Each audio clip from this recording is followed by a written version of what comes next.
Nellore rural MLA Kotamreddy Sridhar Reddy జన్మదిన వేడుకలు 2 ఏళ్ల కిందట తప్పిపోయిన బాలుణ్ణి తల్లి వద్దకి చేర్చాయి. ఈ నెల 26న కోటంరెడ్డి ఎప్పటిలానే తన జన్మదిన వేడుకలంటూ ఆర్భాటాలు చేయొద్దని అనుచరులు క్యాడర్కి సూచించారు. దాంతో అనుచరులు, అభిమానులు, క్యాడర్ ఆలయాల్లో ఆయన ఆయురారోగ్యాలతో ఉండాలని పూజలు చేశారు. మసీదు, చర్చిల్లో ప్రార్థనలు చేశారు. పలు ప్రాంతాల్లో వేలాది మందికి అన్నదానం నిర్వహించారు.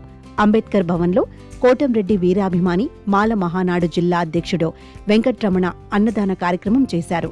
అక్కడికి ఐటీడీఏ కార్యాలయానికి ఆధార్ కోసం శేషమ్మ, ఆమె భర్త వచ్చారు.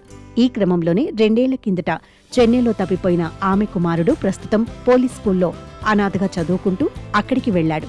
బాలుడు తన తల్లిని గుర్తుపట్టి అమ్మా అంటూ పరుగెత్తుకుంటూ వెళ్లి కౌగిలించుకున్నాడు.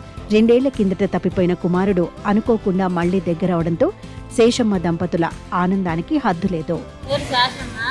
బాబు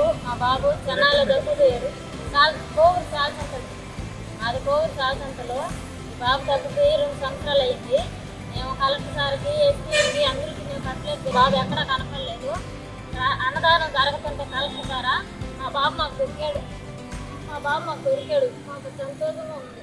మేము ఆధార్ కార్డులన్నీ చేర్చుకున్నట్టు మేము రోడ్డు మీద పోతా ఉంటే ఇక్కడ ఎమ్మెల్యేది పుట్టినరోజు అంట, ఈడకి అన్నదానం కార్యక్రమం చేస్తుంటే వచ్చాము.